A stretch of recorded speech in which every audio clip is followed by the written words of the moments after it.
Жогорку кеңештин депутаты, мурдагы Манас эл аралык аэропортунун директору болуп Бактыбек Сыдыков дайындалганда эле ага каршы болгондор өтө көп болгон. Бирок ага карабастан президент Садыр Жапаров Сыдыковду аба майдандын жетекчиси кылып дайындап койгон. Бактыбек Сыдыков буга чейин аба майданда алешендиктерге жол бергендиги айтылып келет. Анын Манас аба майданында АК май куюучу комплекси компаниясы учактарга күйүүчү май ташыса, АК Кейтеринг Ош эл аралык аэропортунун кызматын колдонгон жүргүнчүлөрдү тамак аш менен камсыз кылган. Бул компанияларды Сыдыковдун уулу Алымбек Сыдыков жетектейт. Эл аралык аба майданда жетекчи болгон адам өз бизнестерин гүлдөтүш үчүн эле кызматка барган деген сөздөр айтылып келген. АК деген компаниясы да бул компаниясы бар. Анткени бул Ош шаарында, ошол жерде жанагы самолетторго май коюучу, анан кийин ошо кейтеринг деп коет, самолеттордун ичин тазалай турган учактардын, анан ошо учактарга, самолетторго бере турган жанагы борт питания деп коет, ошол тамак аштардын.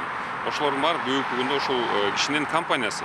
Бул 2011 жылдан бери иштеп аткан компания экен. Мен дагы жанагы Прогресс Кежинин маалыматына таянып айтып атам. Муну ошол 2011 жылы менин коллегам ал кишинин уулу Алымбек Бактыбековичтин ошол директор болуп ошол жерде бүгүнкү күндө иштейт экен да.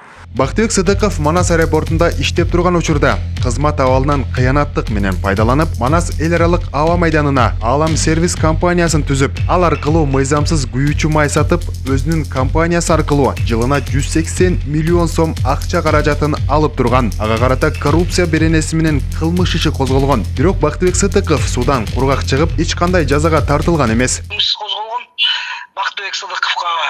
Анын бири катары айтсак, баягы Алам сервис май куюучу жерди аэропорттун территориясында ошолчу май куюучу станцияны Алам сервиске 150 миллион сатып ийди. Ош жерде мамлекет 150 миллион сомго баягы чыгым болду деп туруп буга кылмыш козголгондар.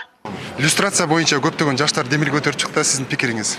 Туура, иллюстрация болуш керек, аны жасайбыз. Октябрь айындагы окуялардан кийин учурдагы президент Садыр Жапаровдун эң биринчи жасай турган иши иллюстрация болчу. Демек, Бакыт Сыдыковго окшогон чиновниктер биринчилерден болуп иллюстрацияга тартылуусу керек болчу. Ал аэропортко жетекчи болуп дайындалганда дагы нааразычылыктар өтө көп болгон. Сыдыков кызматтан кеткенден кийин тынчып калды десеңиз жаңылышасыз. Ал азыр шайлоонун шааниси менен алек. Тактап айтканда, Кочкор Ата шаарында 11 апрелде өтүүчү шаардык кеңешти толугу менен өз колуна алып, жергиликтүү бийликке жана шаардык кеңештин депутаттыгына өзүнүн туугандарын, жакындарын, досторун алып келүүнү көздөп жатат. Сыдыков кайсыл бийлик келбесин кошоматка кой союп, ар бир бийликке жүгүнгөнүн койбой келет. Бүгүнкү күндө бийликчилер алган Ата журт партиясы менен Бактыбек Сыдыковдун уулу Алымбек Сыдыков шайлоого аттанууда. Иниси Медербек Сыдыковду Кочкор Ата шаарына мэр кылууну көздөп, парламенттик шайлоого даярдык көрүүдө. Бакыт Сыдыковдун оң кол болуп жүргөн Алмамбет Тагаев 4 октябрда өткөн шайлоодо Мекеним Кыргызстан партиясынын Кочкор Ата шаарындагы активдүү мүчөсү болгон. Анын максаты Кочкор Ата шаардык кеңешине төрага болуу. Кочкор Атада Мекеним Кыргызстандын мүчөлөрү бийликчил партияларга өтүп шаардык кеңешке катышууга белсенишүүдө. Алар шаардык кеңеште иштеп турган чакта мыйзамсыз жерлерди басып алышып, документтерди жасашкан.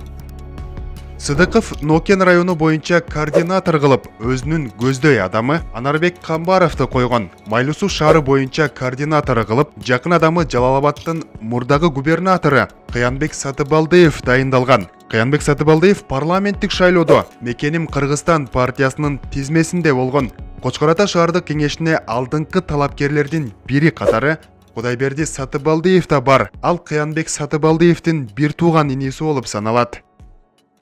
Манас аэропортун талкалаган Бакыт Сыдыков эми шаардык кеңеште да тетири аракеттерди көрүп, Нокен районунда каалаганын калчап атканы көпчүлүктүн кыжырын келтирүүдө. Атасы Үсөн Сыдыков шайлоолорду бурмалап, Бакиевди жардан ары түрткөн эле. Эми анын уулу Бакыт Сыдыков Садыр Жапаровдун аброюна шек келтирери ажып эмес. Сыдыковдардын мындай жосунсуз жоруктары качан токтойт, азырынча табышмак бойдон калууда.